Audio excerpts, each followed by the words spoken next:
अच्छा, नेक्स्ट गलती मैंने ये देखी है कि बहुत बार लोग हैं ना, वो सच में इम्पल्सिव डिसीजन ले लेते हैं कि बस आज बच्चे का बर्थडे है और एक फ़िश बाउल ले लेना है, बस एक फ़िश बाउल ले लिया, उसमें फ़िश डाल दिया, मतलब फ़िश डाल देंगे और ख़त्म हो गया। लेकिन आपको ये समझना ज़रूरी है कि आपको टैंक को सेटल होने देना है। आपने पानी जो नया भरा आपने टैंक में भरा हुआ है उसको सेटल होने देना है, उसको प्रॉपरली जो है आपने एक 24 आवर्स 12 आवर्स का रन देना है। उसमें आपने एक बैक्टीरिया डालना है, उसमें आपने एंटीक्लोरीन डालना है, बहुत सारी चीज़ें हैं जो आपने करनी है। अगर ऐसा आपने किया, बहुत ऐसे भी लोग होते हैं जो कहीं से शिफ्ट होते हैं, लेट्स से एक सिटी से दूसरी सिटी में शिफ्ट हुए और फ़िश टैंक में पानी भर देते हैं एंड शाम को आ जाते हैं कि फ़िश लेने के लिए एंड दूसरे दिन उनके फ़िश मर जाते हैं।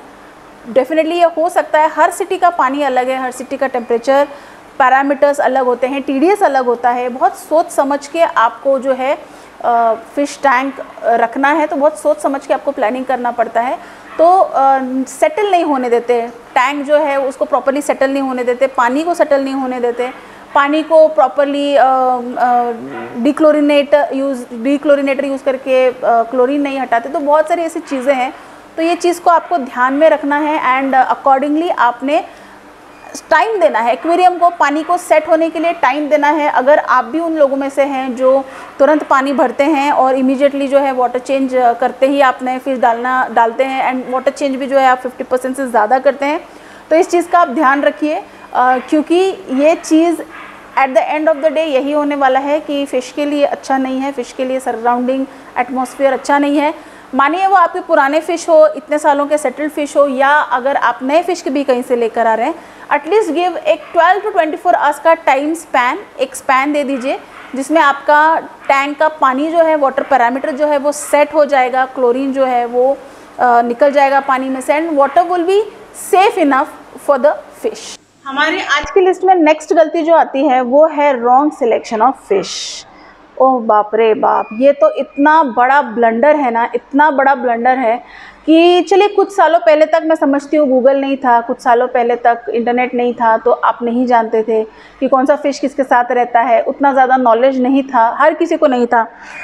बट आज तो है ना, तो आप आज भी, मतलब मेरी ये कंप्लेंट शॉपकीपर से भी है और मेरी ये कंप्लेंट क्लाइंट से भी है। एज अ शॉपकीपर आप गोल्ड फिश के साथ टाइगर बाब्स कैसे दे सकते हैं, गोल्ड फिश के साथ ऐसी कोई वैरायटी आप कैसे दे सकते हैं विच इज़ अ फिन निपर, और आप ये जानते हैं कि इट इज़ नॉट गुड। सिर्फ मैं फिर वही बोलूँगी कि कुछ पैसों के लिए अगर आप आज गलत फिश देंगे, कल आप इस हॉबी के लिए डैमेज हैं। And same cheese goes with the clients. आप सुनिए, अगर सामने वाला आपको कुछ बता रहा है, आप खुद अपना होमवर्क कीजिए, आप उनको बताइए कि आपके पास कौन सी फ़िश है, कौन सी फ़िश उसके साथ प्रॉपरली एडजस्ट हो सकती है, इसका होमवर्क करके जाइए एंड फिर आप फ़िश जो है वो परचेस कीजिए। उसके कॉमन एग्जांपल्स मैं आपको दूँ तो जैसे मैंने आपको दिया goldfish and tiger barbs या कोई भी ऐसी बार वैरायटी मारने वाली, मतलब fin nipper variety and neon tetras, या टाइगर बाब एंड गप्पीज़, ये तो छोटे में हो गया। फिर बड़े में काफ़ी बार मैंने देखा है कि ऑस्कर्स के साथ ऐसी कोई वैरायटीज़ दे देते हैं, जैसे कि डायनासोर बाब हो गया या एंजल्स हो गया। इनिशियली नहीं मारेगी, तुरंत नहीं मारेगी, लेकिन वो मारना ही है, क्योंकि अगर ऑस्कर छोटी है तो इनिशियली नहीं मारेगी, लेकिन बड़ी ऑस्कर है तो वो फाड़ डालेगी, वो दूसरे ऑस्कर को भी फाड़ देती है। तो आपको बहुत सोच समझ के जो है फ़िश टैंक में फ़िश डालने हैं। मैंने ऐसे टैंक्स भी देखे हैं जो कि 2 फीट का टैंक है, जिसके अंदर गोल्ड फिश भी है, एंजल भी है, इतने बड़े बड़े टाइगर शार्क्स भी है, उसमें बड़े बड़े डॉलर्स भी है, उसमें टाइगर बाब्स भी है, उसमें रोजी बाब्स भी है। क्यों इतना भरने की क्या ज़रूरत है? आप फ़िश के ऊपर ना ज़्यादती कर रहे हैं, आप उसको परेशान कर रहे हैं। फ़िश टैंक हमेशा आपका एक सटल होना चाहिए। अगर आप ओवर क्राउडी भी कर रहे हैं तो आप सोच समझ के ओवर क्राउडी कीजिए। अगर एक स्कूलिंग फ़िश है या सिक्लिट्स टैंक है तब मैं समझ सकती हूँ, लेकिन अननेसेसरी आपके टैंक में प्लीज़ फ़िश को ओवर क्राउड मत कीजिए। इन दैट केस अगर आपको ये सारे फ़िश रखने हैं, आपने बचपन से रखे हुए हैं और आप उनसे बहुत ज़्यादा इमोशनली अटैच्ड है, then go for a bigger tank. एक 4 फुट का या 3 फुट का टैंक बनवा लीजिए। That will definitely help both of you. आप वही फ़िश रख सकते हैं एंड साइड बाय साइड आप फ़िश को भी जो है वो अच्छे से, फ़िश भी हैप्पी रहेगी आपकी। मेरा सजेशन मानिएगा तो प्लीज़ डू नॉट कंबाइन इस टाइप की बहुत ज़्यादा डिफरेंट वैरायटीज़। ट्राई करें कि 2 या 4 टाइप की कम्युनिटी फ़िश एक साथ आप डालें, ताकि वो भी रहने में अच्छे से प्रॉपर्ली रहेंगी, उनको भी दिक्कतें नहीं होंगी, आपको भी क्लीनिंग में इशू नहीं होगा और फीडिंग में इशू नहीं होगा। तो जी अब आते हैं हमारी सबसे फेवरेट गलती पर, सबसे फेवरेट गलती, वाटर चेंज। बिना सोचे समझे, बिना देखे परखे अननेसेसरी वाटर चेंजेस, एंड वो भी बहुत ज़्यादा heavy water changes, 100%, 80%, 70% water changes. क्या ज़रूरत है, क्या ज़रूरत है?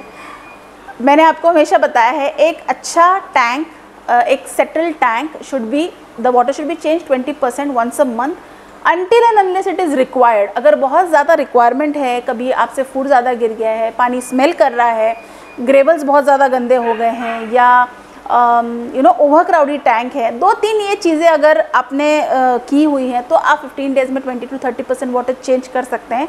बट 50% से ज़्यादा वाटर चेंज कभी भी मत कीजिए। ये बहुत ज़्यादा इम्पॉर्टेंट पॉइंट है, इसको ध्यान में रखिए। और आज भी अगर आप उन लोगों में से हैं जो कि सोचते हैं आज संडे है, चलिए पूरा वाटर चेंज किया जाए, तो प्लीज़ मत कीजिए। पहले आपको वाटर चेंज की ज़रूरत नहीं है, आपको पानी निकालने की, पानी चेंज की ज़रूरत नहीं, आपको अपनी सोच चेंज करने की ज़रूरत है।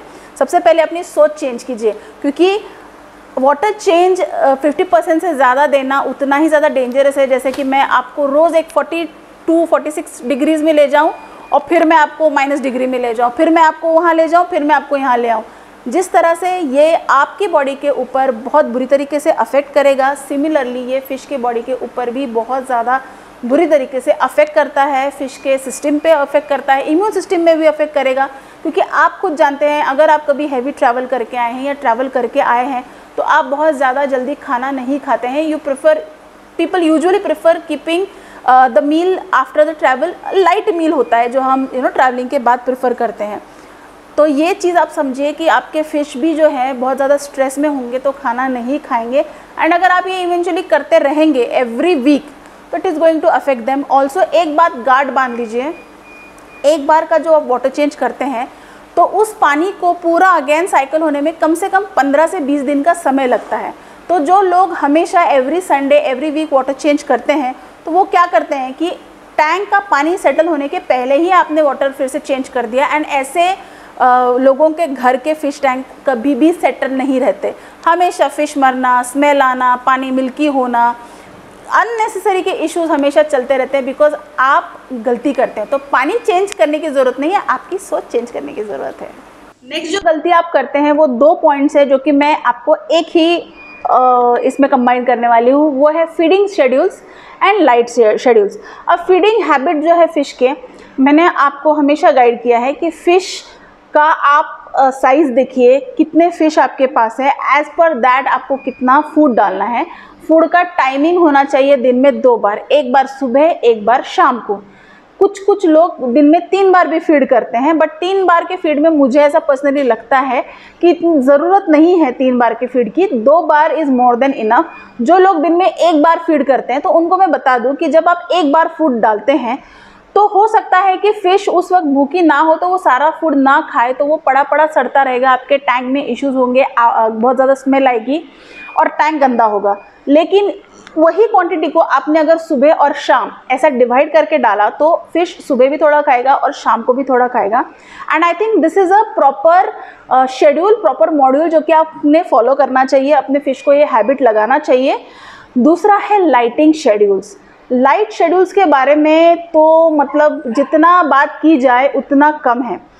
अब इसको हम डिवाइड करते हैं। लेट्स से अगर आपका एक फ़िश ओनली टैंक है, एक ट्रॉपिकल नॉर्मल टैंक है जिसके अंदर गोल्ड फिश है, गोल्ड फिश के साथ कम्युनिटी जो भी फिश होते हैं वो आपने डाले हुए हैं, तो आपको लाइट ऑन दिन भर रखने की ज़रूरत नहीं है। आप एस्थेटिक्स के लिए लाइट ऑन करते हैं, एस्थेटिक्स यानी कि दिखने के लिए, तो आप ये लाइट ऑन कर सकते हैं शाम को 5 बजे से लेके या 6 बजे से लेके शाम के 9 या 10 बजे तक।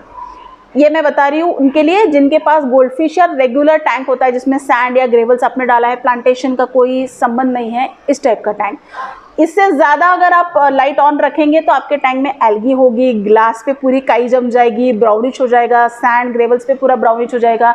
बार बार जो है आप उसको स्क्रैप करेंगे, क्लीन करेंगे, वाटर चेंज करेंगे, एंड वो अननेसेसरी साइकिल जो है वो स्टार्ट हो जाएगा।